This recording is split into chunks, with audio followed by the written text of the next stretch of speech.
नमस्कार दोस्तों, आज हम लोग इस वीडियो में ईवीएस के सभी इंपॉर्टेंट क्वेश्चन को पढ़ेंगे। यकीन मानिए, अगर इस वीडियो को आप लोगों ने कंप्लीट देख लिया तो इससे बाहर क्वेश्चन नहीं मिलेगा आपको एग्जाम में। तो चलिए शुरू करते हैं। अब यहाँ पर देखिए, पहला क्वेश्चन क्या है, मधुमक्खी में कौन सा अम्ल पाया जाता है। आपके ऑप्शन है टैनिक अम्ल, एसिटिक अम्ल, फार्मिक अम्ल या टर्टरिक अम्ल। ठीक है, इस तरीके से हमें ऑप्शन दिए गए हैं। ठीक है, तो इसमें से ऑप्शन नंबर सी जो है ये बिल्कुल सही आंसर है। ठीक है, ऑप्शन नंबर सी बिल्कुल सही आंसर है। ठीक है, क्योंकि मधुमक्खी के डंक में क्या पाया जाता है, फॉर्मिक अम्ल पाया जाता है। इसलिए जिस जगह मधुमक्खी में डंक मारती है वहाँ पर क्या होता है, सूजन आ जाता है। किस वजह से, फॉर्मिक अम्ल की वजह से आता है सूजन। किसकी वजह से, फॉर्मिक अम्ल की वजह से। ठीक है, अब यहाँ पर देखिए हमारा अगला क्वेश्चन क्या है, 3 राज्यों का वह समूह जो बंगाल की खाड़ी से लगते हैं। ठीक है, इस तरीके के क्वेश्चन हर बार पूछे जाते हैं, यानी मैप से रिलेटेड एक क्वेश्चन तो पक्का आता ही आता है। ठीक है, अब यहाँ पर देखिए ऑप्शन क्या है, आंध्र प्रदेश, महाराष्ट्र, तमिलनाडु। ठीक है, ये 3 राज्यों का समूह दिया गया है। यहाँ पर देख लीजिए, उड़ीसा, आंध्र प्रदेश, तमिलनाडु, ओडिशा, केरल, तमिलनाडु, ओडिशा, मध्य प्रदेश, असम। ठीक है, तो इसमें से सही आंसर कौन सा हो जाएगा, तो सही आंसर हो जाएगा ऑप्शन नंबर बी। ये बिल्कुल सही आंसर है। ठीक है, ओडिशा, आंध्र प्रदेश और तमिलनाडु जो है ये बंगाल की खाड़ी से लगते हैं। ठीक है, कहाँ से लगते हैं, बंगाल की खाड़ी से। ठीक है, तो एक बार आप लोग मैप जरूर देख लेना, यहाँ से एक क्वेश्चन तो बनता ही बनता है। ठीक है, हर बार ये एग्जाम में देखने को मिलता है। ठीक है, चलिए देखते हैं अगला क्वेश्चन। अब यहाँ पर देखिए हमारा अगला क्वेश्चन क्या है, घटपर्णी पौधा भारत के किस राज्य में पाया जाता है। ठीक है, हमसे क्या पूछा गया, घटपर्णी पौधा। ठीक है, ये भारत के किस राज्य में पाया जाता है, तो ये देख लीजिए ऑप्शन क्या है, नागालैंड, मेघालय, असम, मिजोरम। ठीक है, तो ये भारत के कहाँ पाया जाता है, मेघालय में पाया जाता है। ठीक है, कहाँ पाया जाता है, ये मेघालय में पाया जाता है। ठीक है, घटपर्णी पौधा से थोड़ा फैक्ट जान लीजिए। देखिए, घटपर्णी पौधा जो होता है ये छोटे जीवों को खाता है। ठीक है, अपने में फंसा कर ये छोटे जीवों को खाता है। इससे इसके मतलब इसके अंदर से एक सुगंध निकलती है जिससे कीट, जो छोटे कीट पतंगे होते हैं उसकी तरफ आकर्षित होते हैं। ठीक है, और ये अपने अंदर ये फंसा कर उसे खा लेता है। उससे क्यों खाता है, क्योंकि उससे नाइट्रोजन की पूर्ति होती है इसे। ठीक है, तो ये होता है घटपर्णी पौधा से रिलेटेड कुछ फैक्ट। ठीक है, तो ये कहाँ पाया जाता है, मेघालय राज्य में पाया जाता है। ठीक है, अब देखिए हमारा अगला क्वेश्चन क्या है, मधुमक्खी पालन को क्या कहते हैं। ठीक है, मधुमक्खी पालन को क्या कहते हैं। हमारे ऑप्शन है सेरीकल्चर, एक्वाकल्चर, एपीकल्चर या पिसीकल्चर। ठीक है, तो हमारा जो सही आंसर हो जाएगा ये हो जाएगा एपीकल्चर। ठीक है, क्या कहते हैं, एपीकल्चर कहते हैं। मधुमक्खी पालन को क्या कहते हैं, एपीकल्चर कहते हैं। ठीक है, अगर यहीं पर हमसे पूछ लेता है कि केंचुआ पालन को क्या कहते हैं, तो उसे क्या कहते हैं, वर्मी कल्चर कहते हैं। ठीक है, क्या कहते हैं, वर्मी कल्चर। ठीक है, चलिए देखते हैं अगला क्वेश्चन। अब यहाँ पर देखिए हमारा अगला क्वेश्चन क्या है, कुचिपुड़ी नृत्य किस राज्य से संबंधित है। ठीक है, आपके ऑप्शन है असम, बिहार, आंध्र प्रदेश या उड़ीसा। ठीक है, तो ये कुचिपुड़ी किस राज्य का है, तो ये है आंध्र प्रदेश का। ठीक है, कहाँ का है, आंध्र प्रदेश का है, जो कि ऑप्शन नंबर सी बिल्कुल सही आंसर है। ठीक है, कुचिपुड़ी किस राज्य का नृत्य है, तो यह है आंध्र प्रदेश का। ठीक है, चलिए देखते हैं अगला क्वेश्चन। अब यहाँ पर देखिए हमारा अगला क्वेश्चन क्या है, झूम कृषि से संबंधित सही कथन चुनिए। ठीक है, हमारे कथन इतने सारे दिए गए हैं। पहला कथन क्या है, फसलों के एक संग्रह को प्राप्त करने के बाद भूमि को कुछ वर्षों के लिए खाली छोड़ दिया जाता है। दूसरा कथन क्या कहता है, जमीन पर उगने वाला बांस या खरपतवार को बाहर निकाला जाता है और जला दिया जाता है। तीसरा है, खरपतवार आदि को जलाने पर प्राप्त राख का उर्वरक के रूप में प्रयोग किया जाता है। चौथा है, जब भूमि खेती के लिए तैयार हो जाती है तो बीज को बुआई से पहले इसकी गहरी जुताई की जाती है। ठीक है, तो इसमें से कौन सा कथन एकदम सही है ये हमें बताना है। ठीक है, देखिए अगर झूम की कृषि की बात करें तो झूम की जो कृषि होती है ये मिजोरम में होती है। कहाँ होती है, मिजोरम में होती है, और इसे हम लोग चलती फिरती खेती भी कहते हैं। ठीक है, इसमें किस तरीके से खेती की जाती है, यहाँ पर ना फसलों के एक संग्रह को प्राप्त करने के बाद भूमि को कुछ वर्षों के लिए खाली छोड़ दिया जाता है। ये बिल्कुल सही है। ठीक है, यहाँ पर कुछ वर्षों के लिए खाली छोड़ दिया जाता है, यानी कई वर्षों बाद यहाँ पर कृषि की जाती है। ठीक है, उसके बाद यहाँ पर क्या कहा गया है, जमीन पर उगने वाला बांस या खरपतवार को बाहर निकाला जाता है और जला दिया जाता है। नहीं, ऐसा नहीं, उसे बाहर नहीं निकालते हैं, वहीं पर गिराकर वहीं पर जला देते हैं। ठीक है, और उसके बाद क्या कहा है, खरपतवार आदि को जलाने पर प्राप्त राख का उपयोग उर्वरक के रूप में किया जाता है। ठीक है, ये तो जलाया तो जाता है उसी में। ठीक है, ये उर्वरक का काम तो करता है, लेकिन यहाँ पर कुछ डाउट है। ठीक है, आगे चलते हैं। जब भूमि खेती के लिए तैयार हो जाती है तो बीज की बुआई से पहले इसकी गहरी जुताई की जाती है। गहरी जुताई नहीं की जाती, इसके ज़मीन को थोड़ा हल्का सा हिलाकर उसके बाद बीज जो होता है बो दिया जाता है। ठीक है ना, अब ऑप्शन देख लेते हैं। यहाँ पर देख लीजिए, केवल 4 दिया गया है, 2 और 3 दिया गया है, 2 तो गलत है, 1 और 4 दिया गया है, 4 भी गलत है, केवल 1। अब यहाँ पर देखिए केवल 1 दिया है तो इसका मतलब 3 नंबर भी गलत हो जाएगा, तो केवल 1 जो होगा ये सही होगा। ठीक है, केवल 1 जो होगा सही होगा। ठीक है ना। चलिए देखते हैं अगला क्वेश्चन। अब यहाँ पर देखिए हमारा अगला क्वेश्चन क्या है, कौन सी पक्षी झटके से अपनी गर्दन आगे पीछे करती है। ठीक है, हमें ऑप्शन दिया गया है मैना, कबूतर, कौवा, उल्लू। ठीक है, तो इसका सही आंसर हो जाएगा मैना। मैना जो होती है अपनी गर्दन को झटके से आगे पीछे करती है। ठीक है, अब चलिए देखते हैं अगला क्वेश्चन। अब यहाँ पर देखिए हमारा अगला क्वेश्चन क्या है, मच्छर से संबंधित सही कथन चुनिए। ठीक है, पहला कथन है डेंगू, मलेरिया, चिकनगुनिया बीमारी मच्छर से फैलती हैं। दूसरा है जमे हुए पानी में मिट्टी का तेल डालने से मच्छर के प्रजनन को रोका जा सकता है। तीसरा है पीलिया बीमारी मच्छर द्वारा फैलती है। या चौथा मच्छर स्वास्थ्य के लिए हानिकारक नहीं होते। आपके ऑप्शन है केवल ए, बी है 1 और 2, 1, 2 और 4, डी केवल 2। ठीक है, तो इसमें से सही आंसर कौन सा हो जाएगा। अब यहाँ पर देखिए डेंगू, मलेरिया, चिकनगुनिया बीमारी मच्छर से फैलती हैं।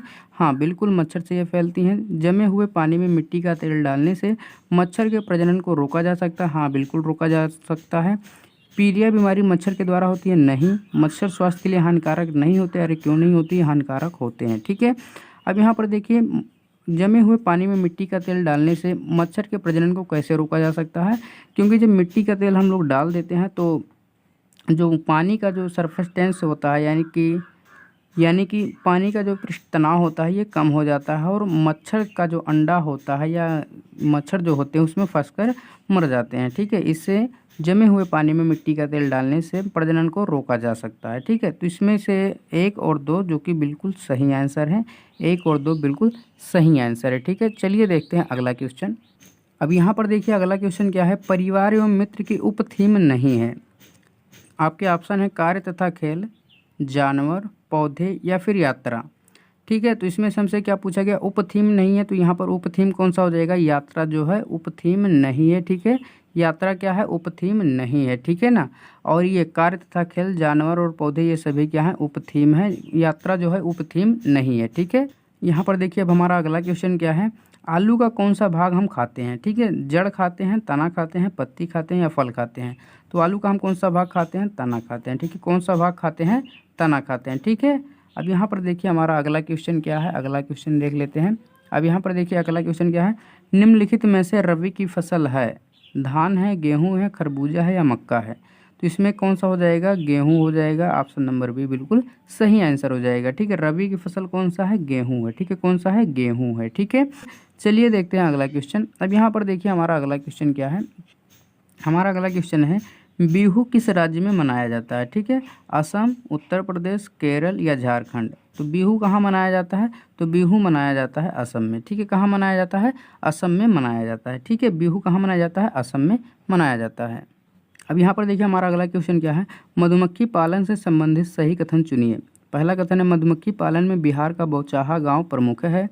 लीची के फूल मधुमक्खियों को बहुत लुभाते हैं। मधुमक्खी पालन का सही समय अक्टूबर से दिसंबर का होता है।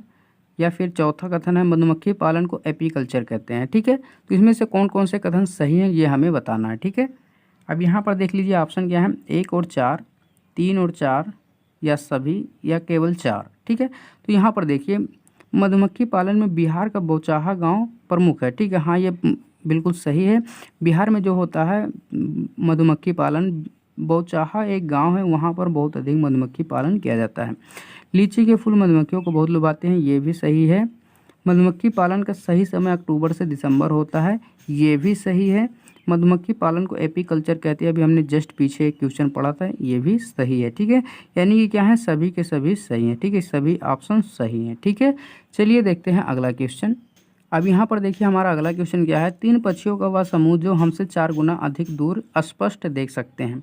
चील, बाज और गिद्ध, चील, बाज और कबूतर, बाज, कबूतर, कौवा, चील, बाज और कौवा। तो इसमें से कौन सा है, चील, बाज और गिद्ध। ये क्या है, हमसे कितना 4 गुना अधिक और दूर देख सकते हैं, क्या सकते हैं, दूर और स्पष्ट देख सकते हैं। चील जो होता है हमसे 4 गुना अधिक देखता है, बाज भी और गिद्ध भी। तो ऑप्शन नंबर ए बिल्कुल सही आंसर है। ठीक है, हमारा अगला क्वेश्चन क्या है, गिर राष्ट्रीय उद्यान किस राज्य में स्थित है, यानी कि नेशनल पार्क। ठीक है, तो गिर नेशनल पार्क किस राज्य में स्थित है, देख लीजिए, उत्तर प्रदेश, गुजरात, मध्य प्रदेश या असम। तो गिर कहाँ पर है? तो ये गुजरात में, ठीक है। गिर राष्ट्रीय उद्यान कहाँ पर है? तो ये गुजरात में है, ठीक है। कहाँ है? गुजरात में, ठीक है। चलिए देखते हैं अगला क्वेश्चन। अब यहाँ पर देखिए हमारा अगला क्वेश्चन है, किस राज्य में बांस के घर जमीन से 10 से 12 फीट ऊंचे बनाए जाते हैं? ठीक है, हमारे ऑप्शन है असम, मेघालय, गुजरात या बंगाल। तो इसका सही आंसर कहाँ हो जाएगा? असम में। असम में जो होता है ज़मीन से बांस के ऊपर जो घर बने होते हैं ज़मीन से 10 से 12 फीट ऊंचे पर बनाए जाते हैं, ठीक है। कहाँ पर? असम में, ठीक है। चलिए देखते हैं अगला क्वेश्चन। अब यहाँ पर देखिए हमारा अगला क्वेश्चन क्या है, अल बरूनी से संबंधित सही कथन चुनना है, ठीक है। पहला कथन है अल बरूनी उज्बेकिस्तान से आया था। दूसरा कथन है अल बरूनी के किताब का नाम किताब उल हिंद है। तीसरा है अल बरूनी फ्रांस का एक योद्धा था। अल बरूनी ने पोरस को हराया था। तो इसमें से कौन सा कथन सही है? तो यहाँ पर देख लीजिए, केवल एक या एक और दो या एक और तीन या एक दो तीन चार सभी, ठीक है। तो यहाँ पर देखते हैं, अल बरूनी उज्बेकिस्तान से आया था, ये बिल्कुल सही है। अल बरूनी के किताब का नाम किताब उल हिंद है, ये भी बिल्कुल सही है। अल बरूनी फ्रांस का एक योद्धा था, ये गलत है। जब यहाँ पर लिखा उज्बेकिस्तान से आया था तो फ्रांस कहाँ पर पहुँच जाएगा? अल बरूनी ने पोरस को हराया था, बिल्कुल नहीं। तो यहाँ पर ऑप्शन नंबर 1 और 2 यानी कि जहाँ पर भी है वो सही है, ठीक है। यानी बी बिल्कुल सही आंसर है, ठीक है। चलिए देखते हैं अगला क्वेश्चन। अब यहाँ पर देखिए हमारा अगला क्वेश्चन क्या है, एवरेस्ट पर चढ़ने वाली विश्व की 5वीं और भारत की पहली महिला थी। आपके ऑप्शन है कल्पना चावला, बछेंद्री पाल, हिमा दास या सुनीता विलियम्स, ठीक है। तो इसका सही आंसर कौन सा हो जाएगा? ये हो जाएगा बछेंद्री पाल। बछेंद्री पाल जो थी विश्व की 5वीं और भारत की पहली महिला थी जो एवरेस्ट पर चढ़ी थी, ठीक है। हमारा अगला क्वेश्चन है, अब यहाँ पर देख लीजिए अगला क्वेश्चन क्या है, कर्णम मल्लेश्वरी थी, अंतरिक्ष यात्री थी या पर्वतारोही थी या धावक थी या वेट लिफ्टर थी? तो ये क्या थी? ये थी वेट लिफ्टर, ठीक है। क्या थी? Weight lifter. कर्णम मल्लेश्वरी क्या थी? वेट लिफ्टर थी, ठीक है। चलिए देखते हैं अगला क्वेश्चन। यहाँ पर देख लीजिए अगला क्वेश्चन क्या है, ओडिशा की राजधानी है, ठीक है। ओडिशा की राजधानी हमसे पूछा गया तो क्या है? पंजाब है, शिलांग है या भुवनेश्वर है या भोपाल है? तो इसका सही आंसर कौन सा हो जाएगा? तो ये हो जाएगा भुवनेश्वर, ठीक है। क्या हो जाएगा? भुवनेश्वर। ओडिशा की राजधानी क्या है? भुवनेश्वर है, ठीक है ना। अब यहाँ पर देखिए हमारा अगला क्वेश्चन क्या है, निम्नलिखित में से कौन सा कथन आबू धाबी के बारे में गलत है, ठीक है। तो यहाँ पर देख लीजिए कथन क्या है, जलवायु गर्म एवं शुष्क है, आबू धाबी की मुद्रा दिरहम है, पानी पेट्रोल से महंगा है, खजूर के पेड़ नहीं पाए जाते, ठीक है। हमसे क्या पूछा गया है? यहाँ पर देखिए गलत पूछा गया है, गलत ऑप्शन। तो जलवायु गर्म एवं शुष्क है, ये सही है, ठीक है। ये क्या है? सही है। आबू धाबी की मुद्रा दिरहम है, ये भी सही है। पानी पेट्रोल से महंगा, हाँ ये भी सही है, ये भी ऑप्शन। खजूर के पेड़ नहीं पाए जाते, ये वाला गलत है, ठीक है। ये वाला गलत है, तो यही इसका सही आंसर हो जाएगा, ठीक है। क्या होगा? यही इसका सही आंसर हो जाएगा, क्योंकि वहाँ पर खजूर के पेड़ बहुत अधिक मात्रा में पाए जाते हैं, ठीक है। अगला क्वेश्चन क्या है, ठंडा रेगिस्तान किसे कहा जाता है? राजस्थान को, उत्तराखंड को, लेह यानी लद्दाख को या कश्मीर को? तो इसका सही आंसर क्या हो जाएगा? लेह यानी लद्दाख को ठंडा रेगिस्तान कहा जाता है, ठीक है। भारत का ठंडा रेगिस्तान किसे कहा जाता है? लेह यानी लद्दाख को कहा जाता है, ठीक है। चलिए देखते हैं अगला क्वेश्चन। अब यहाँ पर देखिए हमारा अगला क्वेश्चन क्या है, विश्व प्रसिद्ध पश्मीना शाल से संबंधित सही कथन चुनिए। पहला कथन है पश्मीना शाल चांगपा लोगों द्वारा पाली गई बकरियों द्वारा बनाया जाता है। दूसरा है जिन बकरियों से पश्मीना शाल मिलती है वो लगभग 5000 मीटर की ऊंचाई पर रहती हैं। तीसरा कथन है यह शाल हाथ से बनाए जाते हैं। चौथा, इस शाल को बनाने में लगभग 250 घंटे लगते हैं। पांचवा कथन है एक पश्मीना शाल 6 स्वेटर के जितना गर्म होता है, ठीक है। तो इसमें से कौन कौन सा ऑप्शन सही है? यहाँ पर देख लीजिए, केवल एक या एक और 5, एक, 2, 1, 3 और 4 या सभी, ठीक है। तो यहाँ पर ऑप्शन को देखते हैं एक बार दोबारा से। यहाँ पर क्या लिखा? पश्मीना शाल चांगपा लोगों द्वारा पाली गई बकरियों द्वारा बनाया जाता है, बिल्कुल सही आंसर है इसका। जिन बकरियों से पश्मीना शाल मिलती है वो लगभग 5000 मीटर की ऊंचाई पर रहती हैं, ये भी सही है। यह शाल हाथ से बनाए जाते हैं, हाँ ये हाथ से बनाए जाते हैं। इस शाल को बनाने में लगभग 250 घंटे लगते हैं, बिल्कुल सही है। एक पश्मीना शाल 6 स्वेटर के जितना गर्म होता है, ये भी सही है। यानी कि सभी ऑप्शन क्या हैं? सही हैं, ठीक है। सभी ऑप्शन क्या हैं? सही हैं, ठीक है। चलिए देखते हैं अगला क्वेश्चन।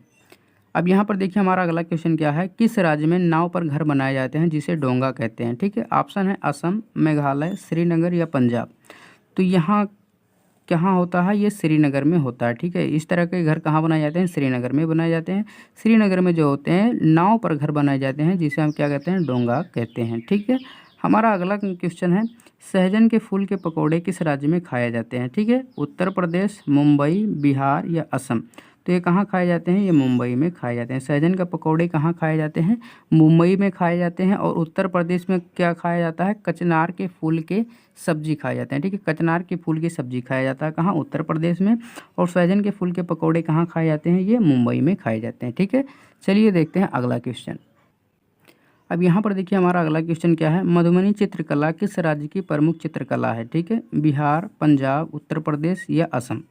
तो ये कहाँ का है, ये बिहार का है। ठीक है, मधुबनी चित्रकला में क्या होता है, चावल को रंग कर उससे चित्र बनाई जाती है। ठीक है, उसी को हम लोग क्या कहते हैं, मधुबनी चित्रकला कहते हैं। किससे बनाई जाती है, चावल को रंग कर। ठीक है, चावल के दानों को रंग कर। ठीक है, हमारा अगला क्वेश्चन क्या है, अब यहाँ पर देखिए हमारा अगला क्वेश्चन क्या है, कक्षा 4 की पाठ्य पुस्तक में छपे गोलकुंडा किले के एक मानचित्र में 1 सेंटीमीटर जमीन पर 110 मीटर की दूरी दर्शाता है। इस मानचित्र में फतेह दरवाजे और बंजारा दरवाजे के बीच की दूरी 14.2 सेंटीमीटर है। जमीन पर इनकी कम से कम दूरी होगी। ठीक है, इस टाइप के एक क्वेश्चन हमेशा पूछे जाते हैं। ठीक है, तो यहाँ पर देखिए 1 सेंटीमीटर बराबर किसके है, 110 सेंटीमीटर के, सॉरी 110 मीटर के। तो 1 सेंटीमीटर बराबर किसके है, 110 मीटर के। ठीक है, उसके बाद क्या कहा है, 14.2 सेंटीमीटर की दूरी है। ठीक है, तो हम लोग क्या करेंगे, 14.2 में क्या करेंगे, 110 से हम लोग क्या करेंगे, मल्टीप्लाई कर देंगे। ठीक है, किससे करेंगे, 110 से मल्टीप्लाई कर देंगे। ठीक है, अब यहाँ पर देखिए डेसिमल को हम लोग क्या करते हैं, हटाते हैं। सबसे पहले तो हम लोग किस तरीके से हटाएंगे, अब यहाँ पर डेसिमल से ये 0 खत्म हो जाएगा। तो यहाँ पर बचेगा कितना, तो यहाँ पर बच जाएगा 142 में इंटू में कितना हो जाएगा, 11। अब यहाँ पर मल्टीपल कर लो तो यहाँ पर कितना हो जाएगा, तो यहाँ पर हो जाएगा 11 दूना में 22, 11 चौके 44 और 2 कितना हो जाएगा 46। उसके बाद 11 इक्का में 11 और 4 कितना हो जाएगा 15। ठीक है, कितना हो जाएगा 15, यानी 1562, यानी कि 1562 मीटर आएगा। अब यहाँ पर देखिए हमें किलोमीटर में पूछा गया है, तो किलोमीटर में लाने के लिए देख लिए मीटर में है, किलोमीटर में लाने के लिए हम लोग क्या करेंगे, इसमें 1000 से क्या करेंगे, भाग कर देंगे। तो यहाँ पर कितना हो जाएगा, तो यहाँ पर चेक करते हैं। तो यहाँ पर हो जाएगा 1.562 किलोमीटर। ठीक है, इतना आ जाएगा। ठीक है, तो यहाँ पर जहाँ कहीं पर भी इस तरीके से ऑप्शन है वो बिल्कुल सही आंसर है। ऑप्शन नंबर से बिल्कुल सही आंसर है। ठीक है ना, अब चलिए देखते हैं अगला क्वेश्चन। अब यहाँ पर देखिए हमारा अगला क्वेश्चन क्या है, एक कार शहर एक्स से 7:30 बजे चलकर शहर वाई कितना है, 22 घंटा 30 मिनट इतना है। ठीक है, बजे पहुँचती है। यदि दोनों शहरों के बीच की दूरी 540 किलोमीटर है तो कार की औसत चाल क्या होगी। ठीक है, हमसे क्या पूछा गया, औसत चाल पूछा गया। तो यहाँ पर देख लीजिए एवरेज स्पीड जो होती है, एवरेज स्पीड जो होती है क्या होता है, कुल, देखिए चाल बराबर क्या होता है, दूरी बटा में समय। तो यहाँ पर क्या होगा, कुल दूरी। ठीक है, क्या होगा, टोटल दूरी होगा, यानी टोटल डिस्टेंस अपान फिर क्या होगा, टोटल टाइम होगा। ठीक है, टोटल टाइम हो जाएगा। ठीक है, टोटल टाइम यानी कुल समय, कुल दूरी बटा कुल समय। ठीक है, चाल बराबर क्या होता है, दूरी बटा में समय। तो जब एवरेज स्पीड यानी कि औसत चाल पूछा जाएगा तो क्या होगा, कुल दूरी बटा में कुल समय। ठीक है, तो यहाँ पर देखिए कुल दूरी हमें कितना दिया गया है, तो यहाँ पर देख लीजिए, यहाँ पर हमें कुल दूरी दिया गया है कितना, 540। ठीक है, कितना दिया है, 540। कुल समय अगर हम निकाल लेते हैं तो यहाँ पर देखिए 30 से 7:30 को माइनस करेंगे तो कितना आ जाएगा, ये आ जाएगा 15 घंटा। ठीक है, कितना आ जाएगा, 15 घंटा। तो 15 से इसमें हम लोग क्या करेंगे, भाग कर देंगे। अब जितना आएगा वही इसका सही आंसर हो जाएगा। और एक चीज़ यहाँ पर देखिए, ये क्या है, किलोमीटर में है और हमसे पूछा क्या गया है मीटर पर सेकंड में। तो हम लोग क्या करेंगे, 5/18 से इसमें क्या करेंगे, मल्टीप्लाई कर देंगे। ठीक है, तो 18 तिहाई में 54, 15 दूना में 30। ठीक है, फिर 2 पंचे में 10, यानी 10 मीटर पर सेकंड आ जाएगा, जो कि ऑप्शन नंबर डी बिल्कुल सही आंसर है। ठीक है, चलिए देखते हैं अगला क्वेश्चन। अब यहाँ पर देखिए हमारा अगला क्वेश्चन क्या है, NCF 2005 के अनुसार कक्षा 3 से 5 तक के पर्यावरण अध्ययन को कितने थीमों में बांटा गया है। तो इसका सही आंसर कितना हो जाएगा, 6 थीमों में बांटा गया है। ठीक है, कितने थीमों में बांटा गया है, 6 थीमों में बांटा गया। आपको सभी थीम हम लोग बता देते हैं। ठीक है, तो 6 थीम कौन कौन से हैं, तो यहाँ पर देख लीजिए, यहाँ पर कौन से हैं, तो यहाँ पर हो जाएगा परिवार एवं मित्र। ठीक है, कौन हो जाएगा, एक हो जाएगा परिवार एवं मित्र। ठीक है, दूसरा कौन हो जाता है, तो ये हो जाता है भोजन। दूसरा कौन सा हो जाता है, भोजन हो जाता है। तीसरा हो जाता है पानी। चौथा हो जाता है आवास, क्या हो जाता है, आवास। और एक हो जाता है यात्रा। और एक हो जाता है जो हम बनाकर सीखते हैं, क्या है, ठीक है, क्या है, जो